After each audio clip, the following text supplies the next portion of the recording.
The new channel.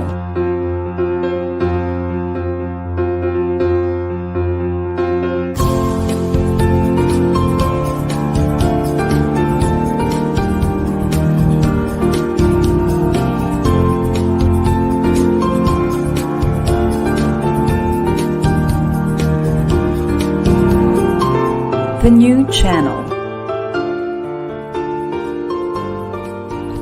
Hashtag TNCNow.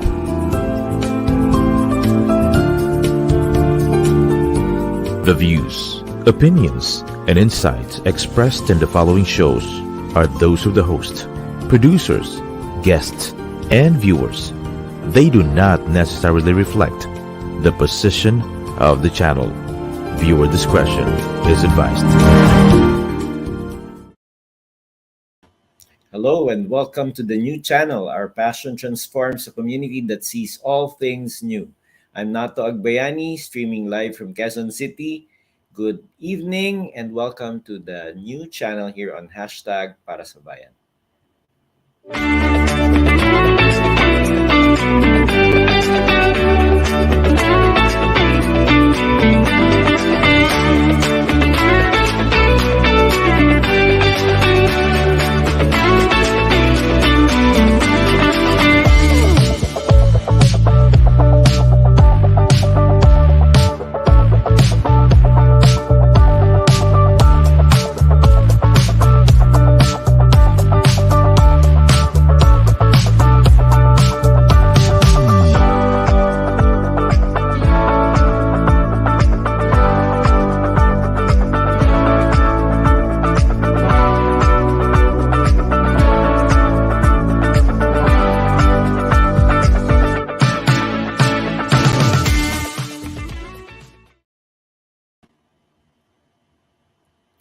Hello, welcome back. Hi, Arizza. Hello, hi Sir Nato, and good evening to everybody watching today. So today's episode really feels exciting to me, and Sir Nato, I'll go ahead and introduce Sure, our sure.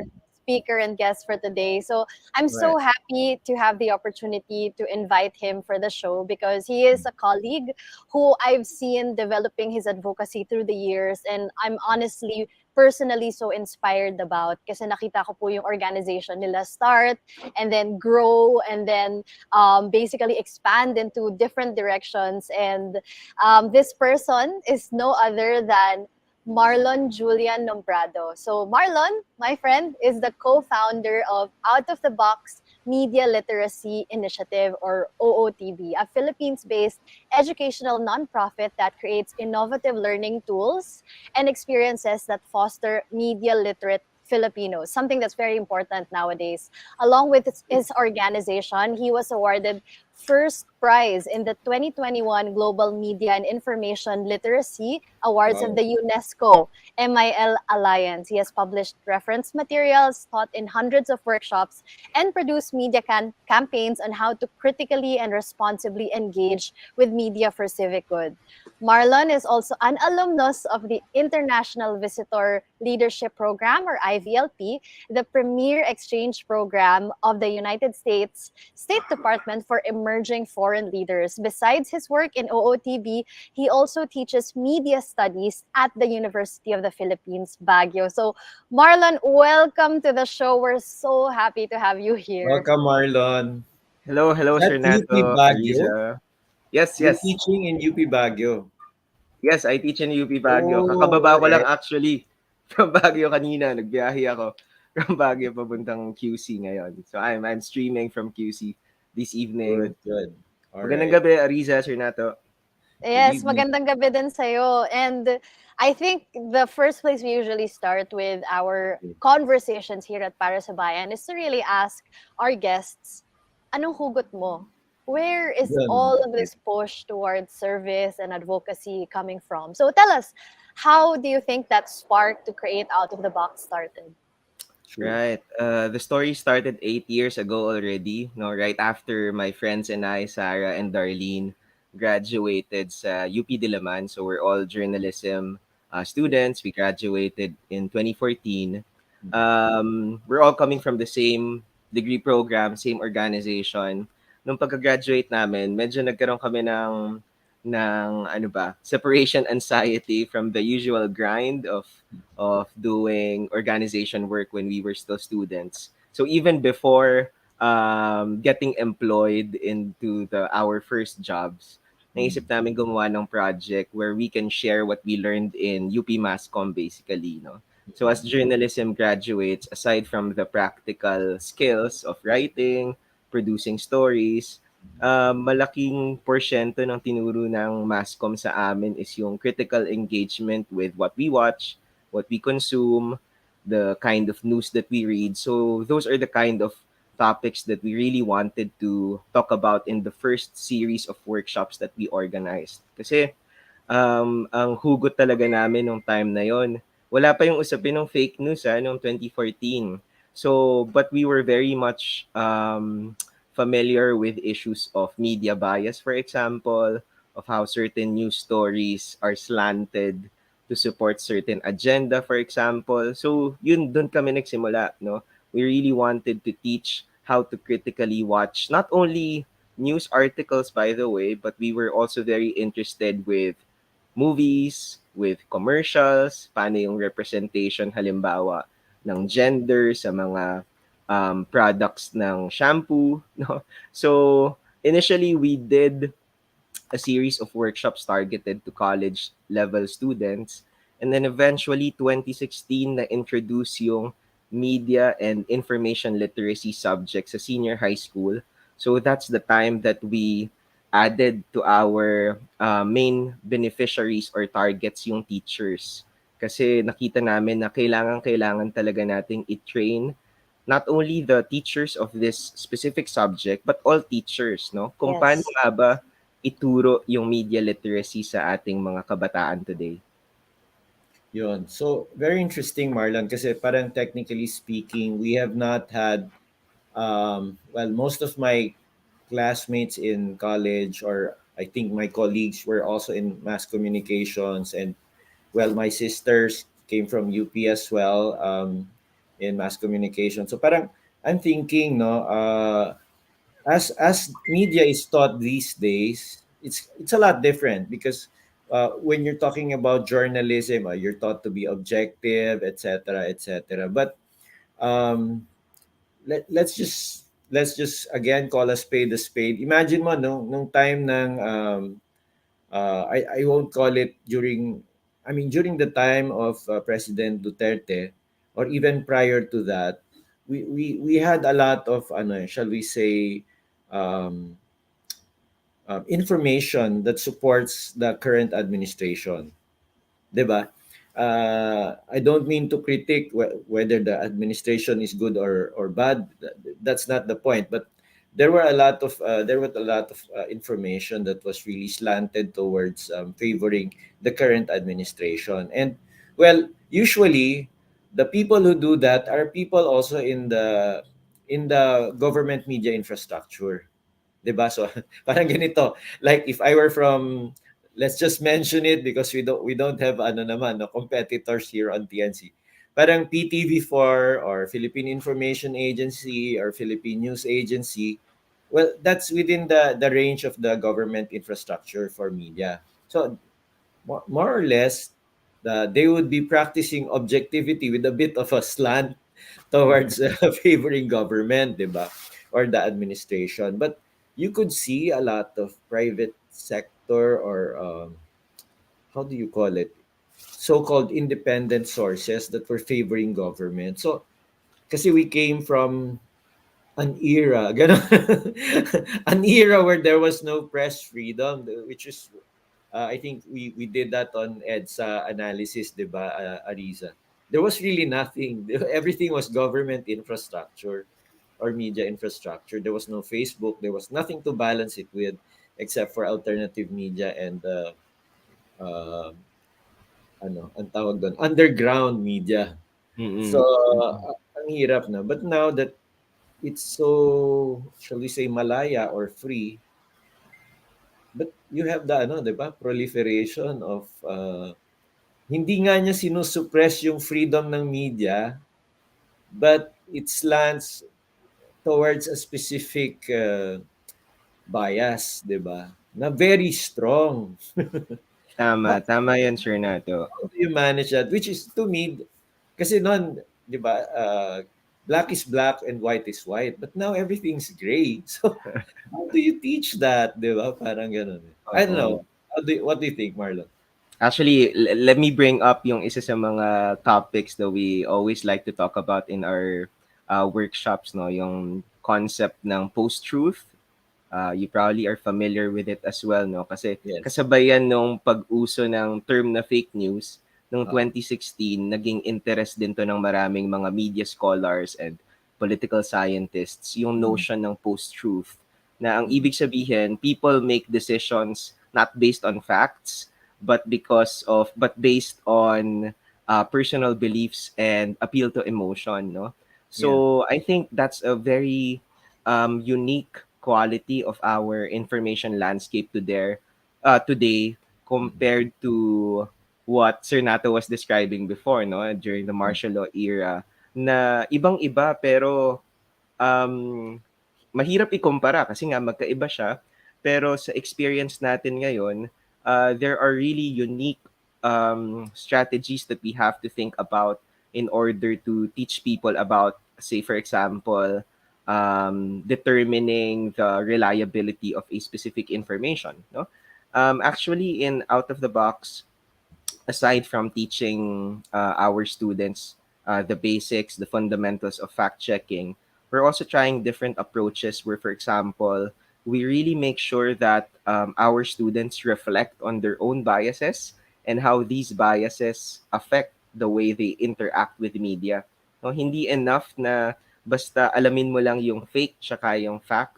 Dapat alam mo din bakit nga ba sobrang sobrang umaabot ka na sa pagiging fanatic, for example, ng isang yes. particular na source of information. Maybe that has something to do already with your own biases. No? So this is part of MIL that sometimes we forget should be, no, at the center of the discussion. Yeah, Yun. that's very interesting. So you did mention earlier that MIL is already part of the curriculum, and that's something that our schools are starting to teach. But how has your work with youth, parang, what has been the reaction so far working with young people? Because they're the ones who are admittedly most exposed to social media and all these fake news, TikTok videos. Alam naman natin na sobrang daming fake news na nag-proliferate through Yes. TikTok during the elections a few months Yes. back. So how has it been, working with young people who will also, be very instrumental in determining how people and Filipinos access and understand the media in years to come? Mhm. Definitely talking to young people about media is a fun conversation to have, no? Mhm. Because as you said, Arisa, talagang babad sa social media yung marami sa mga kabataan natin today. But I guess what these conversations look like is there should always be that aha moment, no, or that moment, no, na yun yung ino-offer ng media literacy, eh. Another way of looking at things, or at least a certain way of teaching media literacy has to allow students to reflect on their own media preferences and media habits. Now, for example, even though a young person would be very much into TikTok, siguro yung kanyang engagement lang sa TikTok ay nakafocus dun sa kanyang very narrow interests. For example, if a person is really into K-pop or video dance challenges, yun at yun yung ipapakita ng TikTok algorithm sa kanya, no? Yes. And if i-engage mo sa isang media literacy training, like we offer, we try to make them realize that beyond this very narrow stream of types of video content that they consume, sobrang dami pang hindi Content. nakakapasok dun sa filter bubble nila, no? Yeah. So there are so many of these concepts that we try to introduce in these kinds of media literacy training that we offer para bukod dun sa na-enjoy nila kasi nga it's very relevant to them, there's always that aha moment, no, na meron silang bagong nakukuha dun sa mga training. Yeah. Siguro I just want to ask a question because we were used to, there was a certain period in our history where you were always having, oh, okay, broadsheets, these are the right source of information. TV, these are the institutions that are the right source of information. Now, a lot of the social media platforms have democratized that space. And before, oh, I got that from CNN or something like that, or I got that from ABS-CBN News or GMA News Channel, whatever. Now everybody's doing content. Then everybody is like becoming a source of information, whether it is backed up by data or it is backed up by research. That has become a very, there's a blurry line out there already, and everybody's creating content. That, in fact, that's what we were talking about during our planning in TNC. Sabi na, everybody's a content creator. But where do you draw the line? For example, because of course you speak about media literacy, but um, are there studies, for example, on, of course there are, I suppose, the use of TikTok or the use of social media platforms, and how it has improved or not improved learning or education of people? Because I think social media, by the platform itself, will soon be, or is already the real source of information, and therefore knowledge and education. So parang ganun, how do you um, find out now who's the who's the source, who's the I mean, aside from saying it's fake news, or this is where you get the right news, how do you determine that? I mean, are there Right. like, hey, I'll give you five, di ba, sa TikTok, five psychological facts about relationship. Yung mga ganun, no? Parang, wow, ang dami ng psychologist ngayon, ah. Thank you for giving us an idea, Sir Nato. Gagawa rin Di kami ba? ng gano'n, 'no? Yeah, 5 media literacy facts, 'no, or exactly, know-how. di ba?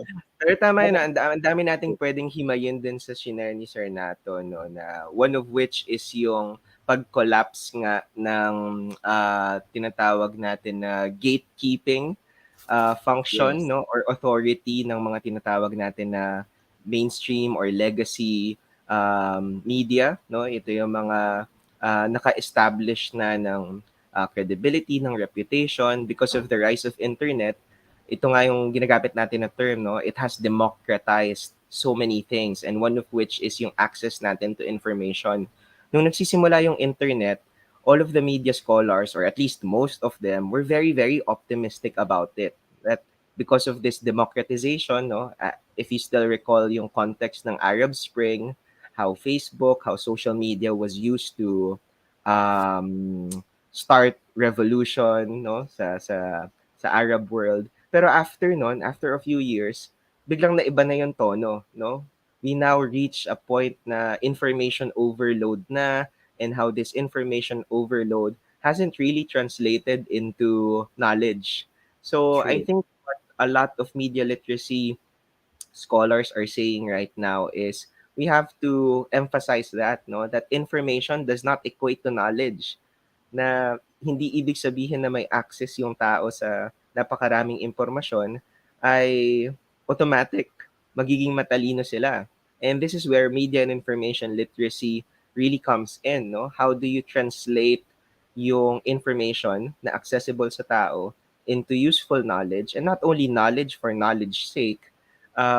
We'd like to emphasize the civic component of media literacy. No, how do we use information? How do we use media for community building, for forwarding advocacies? Yung sinasabi ni Sir Nato kanina na, um, for example, mga tips, no, on how to say whether or determine whether a source of information is reliable or not. Siyempre marami sa mga media literacy organizations would still rely on the rule of thumb na go to verified news, no? Punta kayo sa mga mainstream news outlets and you can trust them. We still say that. right? We still say that in Out of the Box because we also have our own list of trusted news organizations. But at the same time, we also advocate for what we call alternative sources, no, or alternative sources of information. Like for example, in our case, no, dito sa TNC, um, hindi dahil hindi backed by big company yung TNC, hindi niyo na siya papanoorin. So, it's very important na hindi nalilimitahan doon sa tinatawag na mainstream sources of information yung ating pinagkukunan ng impormasyon. Instead, we have to really try to spend time to digest and critically analyze yung reputation ng isang source so that we can trust them or not. Yeah, really good stuff there, Marlon. When you were talking about yun nga, parang ang daming information, but is it really actually, giving us the facts that we need to get by with our lives? There's this thing, right, called signal to noise ratio na sobrang daming noise, but what really are the signals there that are important to us? So that's one thing I think that I got from you. And another thing you mentioned was social media. I know that you work with a lot of stakeholders, media, government, private sector, public sector. But social media, di ba, alam naman natin that Facebook, TikTok, and all these companies really do have their own algorithms to push forward certain news items or articles or materials that are usually controversial and polarizing because that is what breeds the most likes and the most shares. So siguro, what do you think about this, this force of these algorithms on social media? And also, have you been working with entities like social media companies in media literacy? Right. Definitely agree ako din sa sinabi mo, Arisa, no? Media literacy, as with so many of our advocacies, should be taken on in a multi-stakeholder, multi-sectoral approach, no? And yung role ng social media platforms ng big tech sa media literacy ay napakalaki, no? We consider them as both our problem and also the solution to our problem. So medyo contrasting, medyo oxymoronic, pero for us in Out of the Box, we've had many opportunities to work with Facebook, for example, Meta, their office here in the Philippines, to do digital media literacy training. Like for example, Facebook had launched, no, and are still continuously working on digital media literacy programs. They call it Digital Tayo. And we like to support, no? We support these kinds of initiatives from platforms where they offer these kinds of trainings to primarily yung mga users ng kanilang platform on how to make sure that they follow the community standards, that they are familiar with it in the first place, that they are aware of how to determine whether something is reliable or not. The only limitation nitong gantong klase ng mga program is syempre hindi nila babanggitin na ano yung mga faults halimbawa ng social media, why social media algorithms are actually suspect to the spread of disinformation. So dun papasok yung mga original namin na inputs, no? So we're not limited to only supporting the training programs that are designed by the platforms. At the same time, we're very happy that with, again, the example here is Meta, the office they have here in the Philippines. I'd like to commend, no, yung kanilang office, yung kanilang what do they call this again? Public policy team, no, yung public policy team nila, that they really provide opportunities where civil society organizations like us, Out of the Box, and other digital rights communities are able to have dialogue with them, no, to express exactly ano yung mga grievances ng civil society organizations on how we can make Facebook a safer, a better place for Filipinos. Marami ng gantong klase ng mga dialogue and meetings that we've had with Meta. So these are very important steps that we take aside from merely teaching students and teachers, meron din gantong component yung media literacy community that we are able to engage with all of these different stakeholders, including as well, of course, government like DepEd, DICT, kung paano pa natin may improve yung MIL agenda dito sa bansa.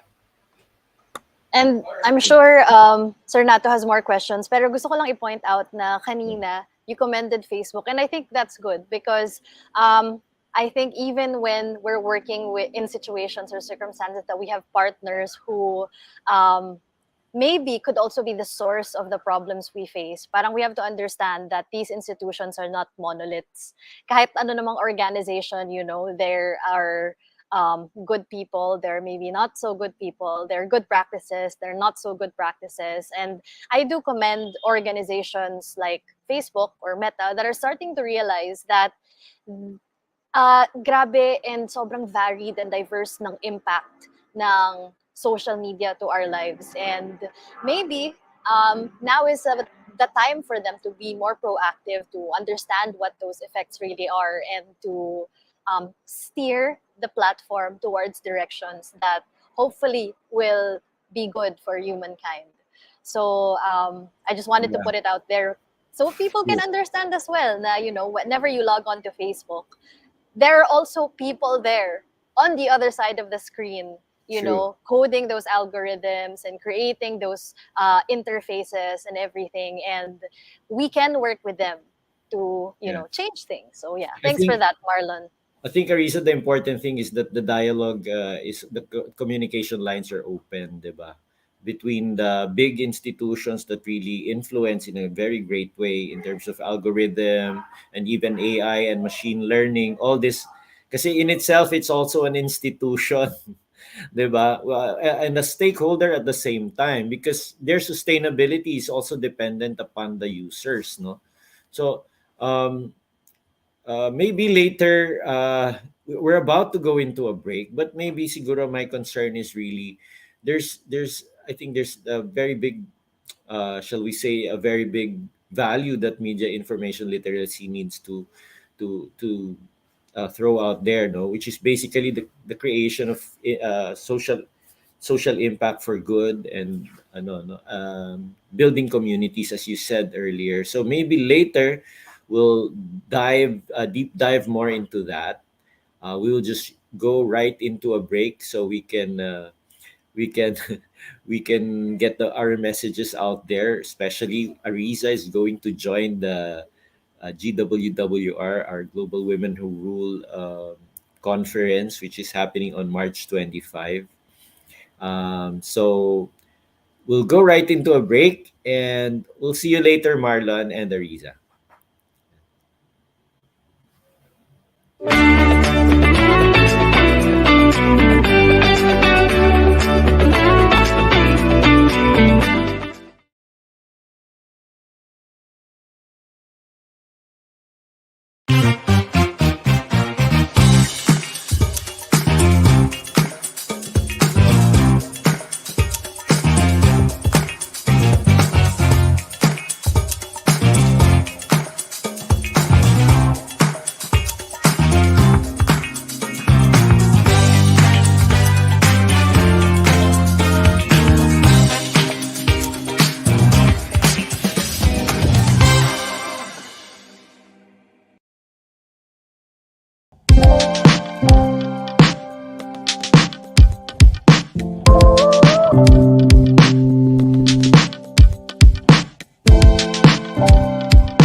Arizza Nocum. Hello, welcome back.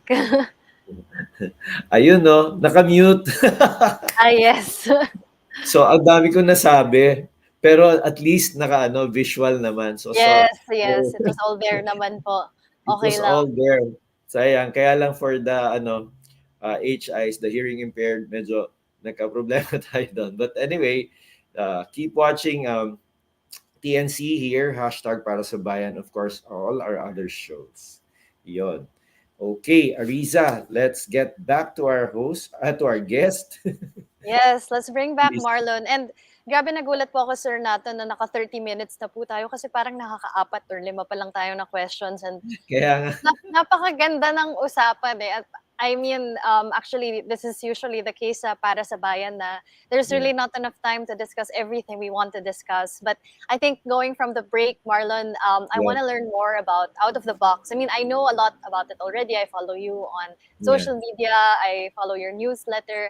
I wanted to learn more about what successes you've seen in out of the box kasi we all know that this true. is a very challenging advocacy itong pinasok mo. And also, what challenges you see before you na I'm sure there are a lot of. Right.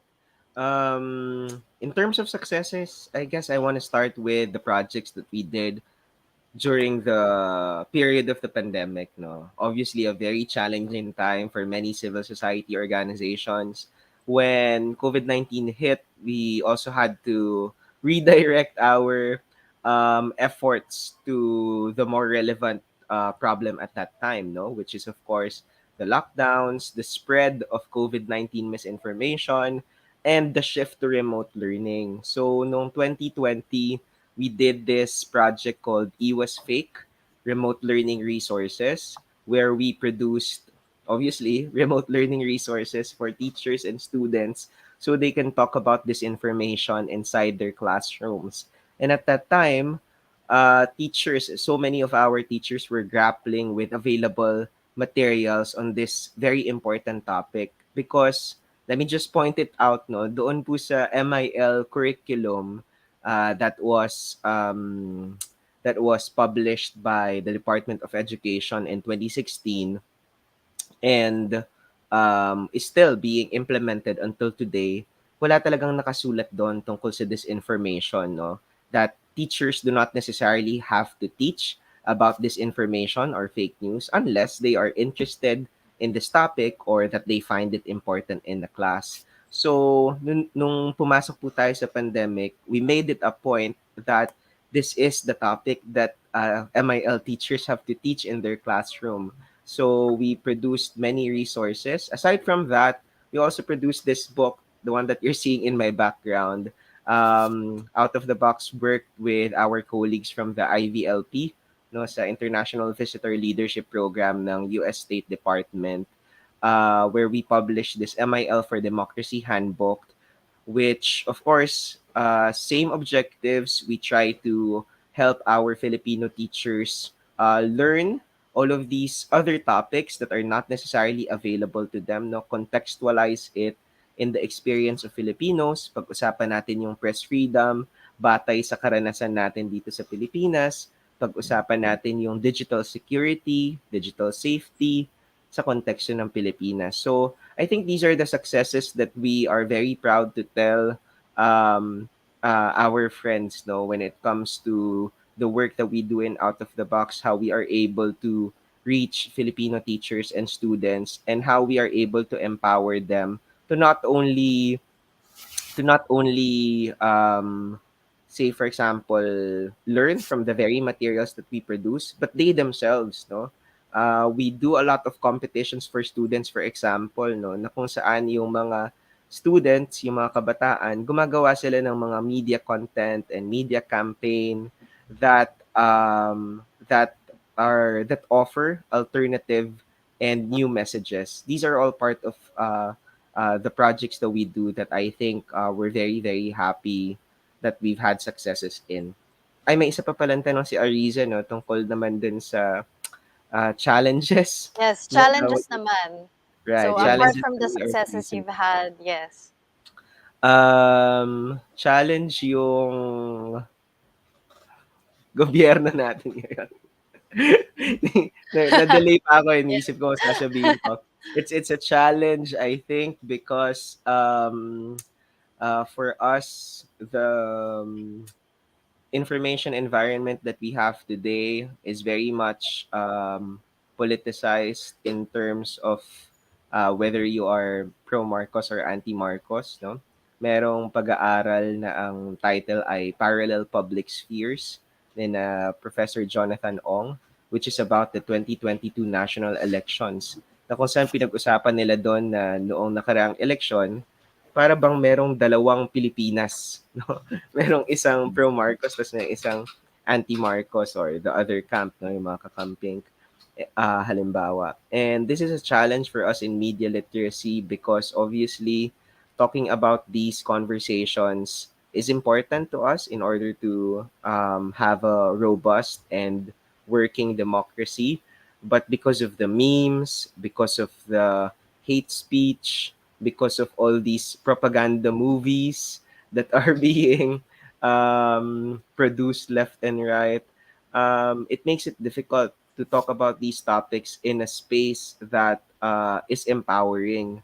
So, parte yon, no, ng mga nakikita naming problema for media literacy na dapat maka-move on tayo dun sa discourse ng fake versus fact na kung saan we try to introduce other agenda, for example, how to start difficult conversations and how this is part of media literacy as well. So I think ano na remember what I mentioned earlier. So I mean we all go back to that space where before there was no freedom, now there is freedom, but because there's freedom, people are putting terrible. I mean, really, the space you're talking about now is very difficult to move because it's very polarized. Like even in Facebook, no, when you have conversations with your friends, some are kakamping, some are BBM, some are Sarah. Ako, I went for Yorme, but funny, di ba? Parang so both of your friends are still arguing after elections, and yet, the poverty continues, the lack of access to information. We talk about media information literacy. You have 28 million learners out there who are now learning the platforms, who are digital natives as well. For those who have access, but for those who don't have access, they're still out there. And I think tama ka, the conversations should be moving towards that. Ano bang magagawa ng kasi before there was a study that where the internet is pervasive, the country is more progressive. So you talk about countries like Korea where internet is very fast, etc. And then the creative industry, which is gaming, is also very strong and is a multi-billion dollar industry. So here in the Philippines, we're still caught in that na ano ko do sa ano ba yung term mo, move on. 'Di ba? Oh, mag-move on na kayo diyan. Tapos na yung like we were discussing ni Ariza before. It was never a family feud. It was always a feud between freedom and tyranny. So parang ganon ngayon, no, it's different. It's so there was a theory that, well, I don't know if you've read that. It's an old book. It's called Big Brother. So sabi nila in the future there will be a Big Brother watching all over all of us. That was the theory. And then sabi nila, oh, yan na yun, yung internet. But eventually it became democratized, and now it's also consolidating. You have the likes of Google and Facebook or Meta na really sa totoo lang, we are the product. Come to think of it, di ba? So, siguro just to add to Sir Nato's observations as well, kasi for me, this is all about the question of the significance of media literacy. Yeah. We understand media literacy kasi we work in the civil society or we've worked with Yeah. media, journalism, or communications. But I remember having a conversation at 2019 elections pa to with somebody who was just one of the people working in the political campaigns. Tapos we were talking about press freedom at that time. And then sabi niya sa akin, bakit po pag-uusapan yung press freedom? Hindi naman yan nakakain. Hindi naman yan magbibigay ng Got roof issues, over no? your head. Hindi naman Yeah. siya magpapaaral ng anak mo. So bakit mo siya papag-usapan? So I've always remembered that conversation because I kept asking myself, oh nga no, how do I know, innately that press freedom, media literacy, these things are important, but how do we convince people who don't have food on their table regularly or who don't have roofs over their head to care about these issues the same way that we do? And siguro that's the question din na tinutumbok kanina ni Sir Nato. If you could enlighten us, Marlon. Kaya mo yan. Mahirap na tanong, no? Totoo kasi yun talaga, no, na sa bigger realm of things, baka yung media literacy, wala pa siya sa top priorities in terms of all of these different agenda that governments and even civil society would want to push forward. Pero maganda yung sinabi ni Ariza, for example, na uh, yung isang pamilya na hindi sapat yung kinikita ng mga magulang, halimbawa, walang pagkain sa lamesa, pero may cellphone naman sila, no? O halimbawa, nakikinig pa rin sila ng radyo. O Nagti-TikTok napapanood pa pa rin. rin nila. O nagti-TikTok din sila halimbawa, no? Um, ang pagkakaiba lang, hindi siguro natin naiintindihan kung ano yung basis nila for engaging with these media, no? Because for the most part, for example, people use social media, people use the internet, all of these mobile devices really as a pastime, no? As a form of entertainment.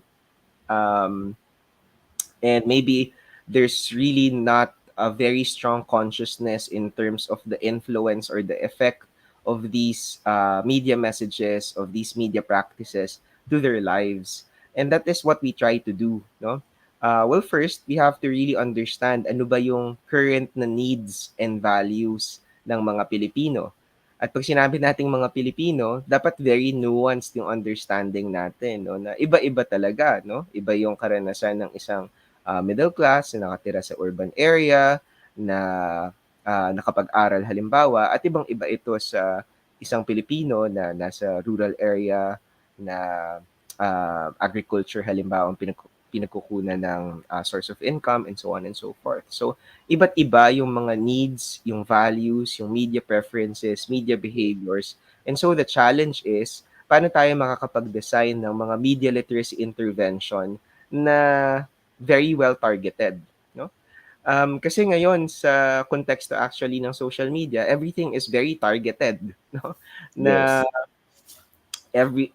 mas kilala pa nga raw tayo ng mga social media platforms kaysa sa mga sarili natin, no? Mas kilala pa nila tayo kaysa yung kilala natin yung mga sarili natin. And even that alone, medyo mabigat siya na concept to grasp the way algorithms work. So I guess we really have to start with ideas that are easier to digest, no? And from there, talagang gradual, no, or step by step yung pag-introduce ng mga concepts. That is why it's very important, again, if we put it in the context of MIL in the formal education setting, hindi natin ino-offer yung MIL sa grade 11 or grade 12 na lang. Dapat elementary pa lang, no? Elementary pa lang, tinuturo na yung MIL, naka-integrate siya na maayos sa ating curriculum across year levels so that when they arrive sa grade 11, pagdating nila sa tertiary level, for example, makikita mo talaga yung complexity na ng understanding nila. That is the case, no, sa mga progressive countries, like for example in Finland, no, kindergarten pa lang ata or the earliest grades, familiar na sila sa notion ng disinformation at meron na silang topics, no, meron na silang mga lessons na naka-design talaga for young learners to deconstruct yung media na kinokonsume nila. Well, that's really good, no? I mean, if you think about it, yung sinasabi kong 28 million learners, these are the young people, elementary and high school, no? Or not even senior high. So, ibig sabihin, yung 28 million na yon, hindi pa naka-integrate sa curriculum nila yung MIL, right? So you're talking to people who are already using social media, who are already, di ba yung impact, but the impact will like what we were talking about, yung community building, yung gut issues like food, etc., access, dun manggagaling yan doon sa 28 million. So, but it's a good thing that we're discussing it now because I think it can really be a consultation with the stakeholders, especially DepEd, no, with the Secretary Sara, na ma-realize din to, no. I think it's not impossible to talk with the secretary or even the policymakers that create the policies in legislation, no, or in the legislature. Yon. But again, sige, going back to our discussions on media information literacy. Kanina namin discuss yung, teka, paano nga naman yung food? Paano nga naman? And then ako, I recently came from the provinces and dinalaw yung mga rural areas, no. So ang layo talaga. In fact, in some areas, sabi nga ng mga PR consultants na kausap ko, nato dito radyo pa rin eh. During the political campaign, effective pa rin radyo kasi nakikinig sila sa radyo. Hindi pa even now. Although of course may smartphone sila, but coverage is also an issue. Telco presence is also an issue. That's why we're still looking at really making knowledge and information or the digital divide. May digital divide pa rin eh. Kasi sa highly urbanized cities parang wala na, di ba? Pero when you go to the provinces, into the interior barangays, meron pa rin mga dead spots, meron pa rin areas where we cannot reach. So I think it should, like what you said, it should be integrated into the curriculum.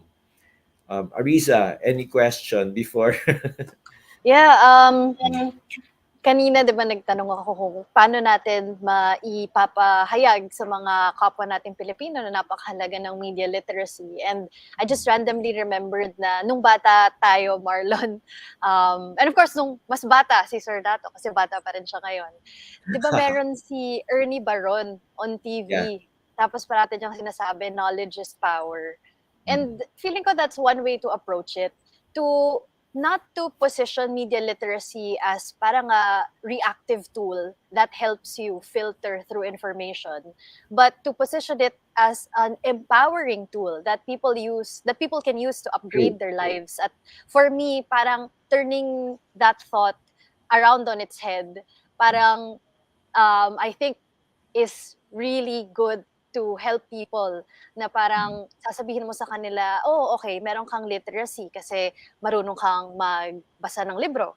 Meron kang computer literacy kasi marunong kang gumamit ng computer or ng phone or ng digital device. At meron ka ding media literacy kasi halos lahat ng nakuha nating information outside of school galing sa media. Kaya ito yung mga kailangan mo para umangat ka sa buhay. And for me, that really speaks, I think, to the power of what you and Out of the Box does.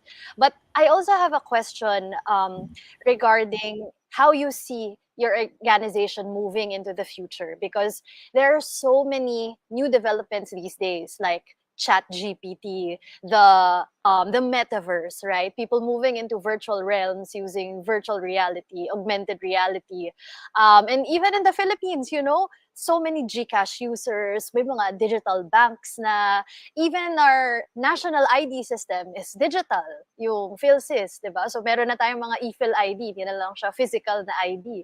So what do you see Out of the Box doing amid all these developments and also the future of possibly promoting media literacy in the Philippines? Right. Ang future nito, bawal talaga magpahinga. True. Walang I can pahinga. relate. Walang pahinga ang media literacy movement sa Pilipinas. Kasi nga, we're seeing a future where we need more intersectoral conversations. Since we got involved with this project, this global project called the Greater Internet Freedom Project of Internews and USAID, we have integrated it, no, in our framework where digital rights and digital security has become streamlined in the very campaigns that we are doing. So at least in the past couple of years, we've had many opportunities to have conversations with digital rights activists and civil society as well, and figure out ways to, again, better streamline itong mga gantong klase ng usapin sa education, sa level ng media and information literacy. At syempre, kasama na rin nun yung all of these new technologies that are emerging like with AI, bots, ChatGPT, deepfakes, and all of these smart technologies na hindi talaga pwedeng maging static yung media literacy movement, not only in the Philippines but in general. Tayo dito sa Pilipinas, we are doing a lot of work in still developing our teachers because they are a very important ally. And of course, not only the workhorses, no, not only the school teachers, but even the administrators, the people in the Department of Education, the school administrators, and all of these policymakers that are involved in designing yung education policy natin sa bansa. Other than that, of course, we are doing trying our best to work with many different private media entities as well. As I have mentioned earlier, we are in continuous dialogue. We work with Meta office in the Philippines, and we hopefully want to, talk to other stakeholders as well. Yung isa sa mga ine-envision namin, hopefully we can do it this year, is to formalize an alliance of media and information literacy actors across different fields. We started the initial steps last year during the Global Media and Information Literacy Week celebration here in the Philippines. We hold it every year, October 24 to 31. So this year, dun sa Global MIL Week, hopefully we can mahigitan namin yung mga achievements na nagawa last year. And one of the things that I am really hoping we can do together with all of these wonderful actors in the MIL field is to come up with an alliance, no, that can make our policy agenda clearer, magkaroon talaga siya ng direksyon. Siyempre, mas papakinggan ka ng gobyerno kapag mas malakas yung boses, and mas makuha rin namin, no, yung interest ng iba't iba pang mga stakeholders who we haven't engaged with in the past. Yun yung nakikita namin. Grabe. Wow, very, very exciting. And actually, to tell you honestly, Sir Nato, Marlon and I last year were hopefully working on a project sana to promote more deliberative discussions, promoting democracy and that all of that media literacy in the Philippines. Sadly, it did not push through, so we did not get a funder for it. But I think in the future, we can keep coming back to it, and hopefully other collaborations as well between our two organizations. Yeah, I think there's access naman to people we can help with, help get funding as well. So we're open to that, Marlon. This show is really for, as I said, nation building. So iba-ibang topics, we discuss a lot of topics, art, rural reconstruction, everything. No? Now, but this is to me very significant kasi it's really contemporary when you talk about ChatGPT and what its ability now is really exponentially growing. I don't know if you've read that article. No, grabe yung exponential growth. No, I mean 5 years ago or 7 years ago we were talking about chatbots and that was that simple. Ano lang siya, very simple algorithm. Now it's multiplied into machine learning has really exponentially grown. So we're also in a company that's doing metaverse and 3.0 things. So despite the age, no. Anyway, I'm also mentoring for the Innovation Center of UST. So I get to meet a lot of DOST and then DICT people. So we're maybe I think media information literacy is really something we can go into, and when we really could help. Now we're at that stage of the show where it's last 5 minutes, and we'd like to ask you, Marlon, to share like what are your words for possibly policymakers or people we'd want to reach out there for media information literacy. So go ahead. I've said a lot of things already, a lot of things that our policymakers can pick up from, hopefully. Media and information literacy is definitely very relevant today, and it's at a point where we cannot afford for it to be static. Mhm. There's so many developments, so many innovations that we have to do in this field, and it would be best if our champions in the government can hear the work that we do, and there's so many other civil society organizations working in this community na kailangan talaga natin itong i-streamline, i-popularize, at i-mainstream so that we're not only talking about these as ideas, but something na talaga nakikita natin na pinapractice ng bawat Pilipino. Because again, at the end of the day, hindi naman siya, you don't become media literate just because you want to be smart. Media literacy is very much tied to democracy, to the overall dignity of life. And if we want better films, if we want better journalism, if we want better schools, then these are the kinds of things that we have to push for. You know. Thanks Okay, for that, Marlon. Marlon. Can we give Marlon an opportunity to plug or promote social media Sure. pages or website or Please, any please. opportunities that you have coming up? Thank you very much. Please follow Out of the Box in Facebook and Instagram. We're also Mhm. on TikTok, but we're not very active. But we have an account, Yeah. so just find us on Facebook and Instagram, on YouTube. OOTB Media Literacy. We have a website, that's ootbmedialiteracy.org. Right now, we're working on two projects. Ito nga po yung Take Control, Shift Mhm. Habits, Digital Mhm. Rights and Digital Security Campaign. And the other one is the Media Detectives Media Literacy Training on Interrogating Influence. So we are training teachers on how to be media detectives. And of course, it's still in October, but it's a long preparation that we are talking to different institutions. Mhm. The Global MIL Week, October 24 to 31, if you're interested to build projects or Yeah. build ideas towards that, we're very much open to working with people. Oh, do invite us because like we're also we also have our communities Yes, yes, yes. that we can really help this. So again, Marlon, ladies and gentlemen, that was Marlon Nombrado of Out of the Box. Kanina sabi mo, parang sabi, ang rinig ko OOTD.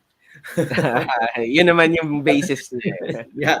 So anyway, um, we'd love to have you again on the show. And ladies and gentlemen, would like to thank Marlon for sharing with us media information literacy and how it can all help us build a better country, a better nation. Ariza, thank you for inviting Marlon. And Yes, it's um, really my honor, sir. I'm really happy to have had this conversation, and hopefully there's more to come. yeah, let's collaborate. This show hashtag Para sa Bayan is not just a show; it's also a venue for collaboration where we have communities. We introduce communities to others who would want to collaborate. So, well, I know some people in the ICT, the USEC, the USEC in the ICT, and some people from the OST, and also the incubation space. So maybe they can also learn, and then maybe the DepEd, some technical people from DepEd should meet with you. Should should meet with the team. No? Uh, all right, that's all. That's about all the time we have. We're so glad you joined us, Marlon. Thank you, Ariza, and ladies and gentlemen, thank you for joining us here on the season 3 and the 33rd episode of hashtag Para sa Bayan, leveling up media literacy in the Philippines with Nato Agbayani and Arizza Nocum. Thank you so much, Sir Nato, Marlon, and for all of you for joining our show today. It's really our pleasure to share our advocacies with the Philippines to make this world a better place. So maraming salamat and see you again next week. all right, see you sa GWWR. Ariza will be one of the Yes. I will be there as speaker. well. Yeah. So let's watch So her. All right. let's celebrate Women's Month. Yes. So we will see you there as well. I'm an honorary woman. So so thank you, ladies and gentlemen. Bye bye. Good night. God bless you all. Bye bye.